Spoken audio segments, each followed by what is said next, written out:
what are we going to do with the Knicks now, Spike? What are we looking for? But no one told me. I'm staying here. Now, you want to arrest me like Charles Oakley? Go ahead. Or you arrest me like, shut your hand on my back like Oakley? The way the cap really works, if you're going to have a good basketball team, you got to take some to give some. We had to give some. And when the Knicks were the worst franchise ever from 2000 to 2010. The New York Knicks. You know, the one thing I've always heard about the Knicks is that they are a storied franchise. Anytime you heard the Knicks name mentioned, it always included that phrase. Even writing this, instinctively, I wanted that to be my opening sentence. But something told me to look and see how many championships does the Knicks have. 2. Yes, in their storied history, the Knicks have won a total of 2 championships. They haven't won a championship in 50 years.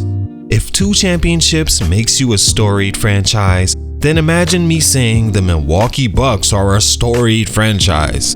Truth is, the Knicks were always more show than result, and it might not even be their fault. It just might be in their blood as a state. With that said, there was a time the Knicks weren't even competitive, much less being a storied anything. For a decade of my existence, the Knicks trot out some of the worst teams in the history of the game. Not just in result, but in sheer foundation and structure. When I saw Steve Francis, Stephon Marbury, Jamal Crawford, and Penny Hardaway on the same roster, I just knew somewhere some billionaire was holding the franchise hostage, gun to head, telling them to make the moves they made from 2000 to 2010. In the first year of those guys together, they won a total of 23 games. 4 former All-Stars in Penny, Franchise, Lee, and Marbury. Granted, there's been worse teams in the NBA, but to perform this poorly in all areas, from executives to coaching to former All-Stars, for 10% of a century, definitely puts you in contention for one of the worst franchises ever in a 10-year span. It's shocking because where would basketball be without New York? As far as history, different aspects they brought to the game, like the popularization of street ball, the legendary players that have come from there, street and NBA, the economic environment that is the hub for talent and entertainment of all sports, no other state rivals them except maybe California, specifically Los Angeles. When you talk about attraction in America, if it's not LA or Miami, it's most certainly New York. A powerful state, yet with all that power of superstar attraction and being the media capital of the world, their professional basketball team has went to a total of 2 NBA playoffs from 2000 to 2010. Side note, since the 2000s, 5 appearances in 23 years. If you ask just about anyone not watching basketball in 1970 or 1973, the Knicks have always been disappointing. Their fans make it seem different, but they've never been good in your life if you're 49 and under. But from 2000 to 2010 stands out as the worst I can remember. Why was that? Let's talk about it. It's your boy JC Stunted Growth. Let's get it, man. Take a minute to like, subscribe, and comment on who I should do next.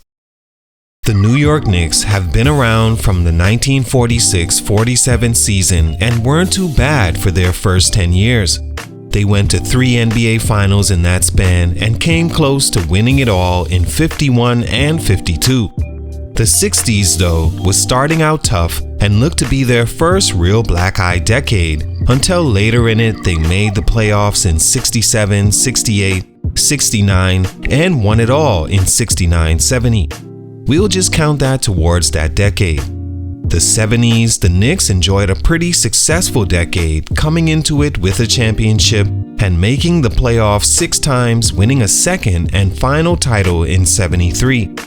The 80s was another mediocre time, but at least they had the scoring machine Bernard King, then Patrick Ewing, who was supposed to be the Knicks' savior. In the 90s, the Knicks were their most competitive, appearing in the playoffs every year and going to the finals twice in 94 and 99 behind Ewing, Larry Johnson, and soon Allen Houston. But let's be for real, with a non-retired Michael Jordan twice, no one else was winning in the 90s. Maybe Hakeem and the Rockets still steal one, but I'm firmly of the belief had Jordan never retired prematurely in 93 and 98, he would have at least 9 rings. Then came the 2000s and everything but the ship sank for the storied franchise.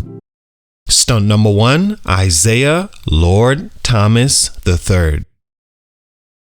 The first reason I think the Knicks have had their worst era from 2000 to 2010 is the leadership job or lack thereof of Isaiah Thomas. Thomas with the Knicks found himself in a rare case where at one point he was the GM, coach, and president of basketball operations. He, of course, began his executive journey with the expansion Toronto Raptors and drafted Damon Stoudemire with his first pick.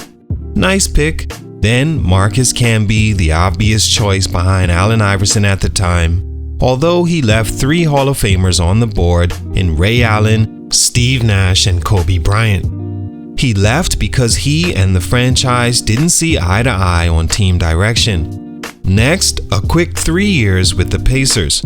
Thomas coached them to 3 first-round exits and was relieved by Larry Bird in 2003.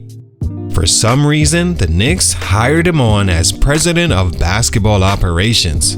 They made the playoffs in 2000, missed in 2002 and 2003 before Isaiah came in to save them. They never made the playoffs under him, not counting 03-04. That was Scott Layden and Don Chaney. In 2004, Thomas made his first draft pick for the team, Trevor Ariza, 43rd overall. Ariza wasn't a terrible player, especially to get at the end of the draft.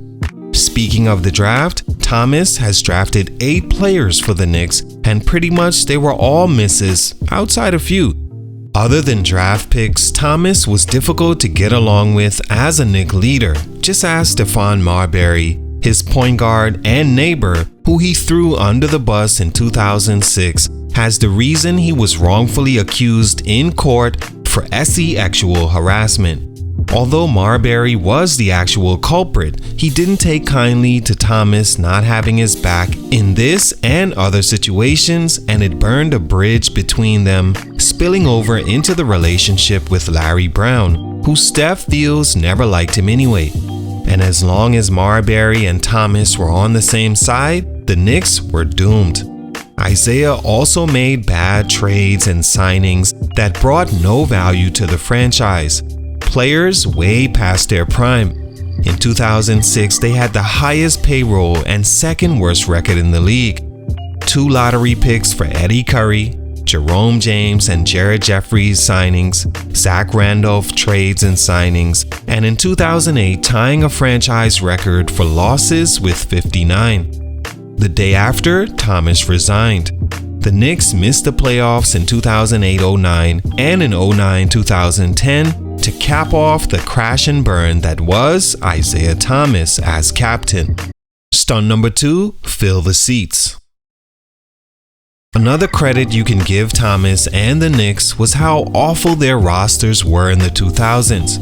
Other than the draft, trades, and signings and scandal issues, the Knicks always seemed to have a handful of players clearly past their prime, coming to New York to lay their careers to rest. Penny Hardaway, Steve Francis, Tracy McGrady, Larry Hughes, and the list goes on. It's as if they at one point committed to playing poor basketball with a bunch of has-beens that didn't fit together but have big names in basketball, so fans will come and see anyway. Never one to have the foresight to see talent and draft great players, but always there to pick up the pieces of a great player's career. This was the Knicks in the 2000s. Steve Francis and Stephon Marbury. Wow, how exciting, right? No, because they both are ball dominant, couldn't shoot from deep, in an era the game was about to change to that, and both poor leaders. Tangle that with Isaiah Thomas and grudge-holding Larry Brown, and the Knicks were again doomed. Fans did watch though. Stunt number 3, Spike Lee.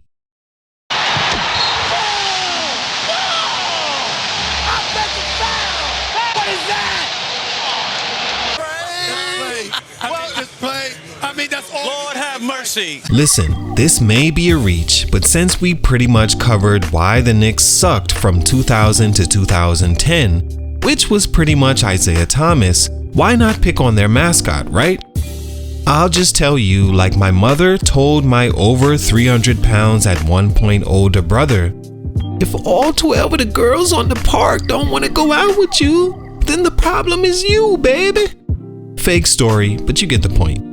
Spike Lee is the common denominator in the Knicks' woes since he stepped foot in the arena. He's been going to Knicks games since the mid-90s and they haven't won not one time. Most famous for prematurely talking trash to Reggie Miller in the 1994 playoffs, only for Reggie to score 24 points in the fourth and end with 39 to win the game, as Spike could only sit there and sweat as Miller put on a show. Even his girl was happy to see someone finally shut him up. Spike Lee has sat in his usual seat courtside for decades and watched the Knicks lose year after year, to the point he and Knicks fans get more excited sometimes to cheer on the opposing team's best player. Spike is bad luck. He gotta go. Not because he has the hands of a 12-year-old girl, allegedly. I went to shake his hand was like a little girl. I said, yo. But the Knicks gotta change something. Again, he's the common denominator. All in all, if the Knicks know how to do anything, it's create hype. Their fans every year feel this is their year, and it never is. 50 years, ringless.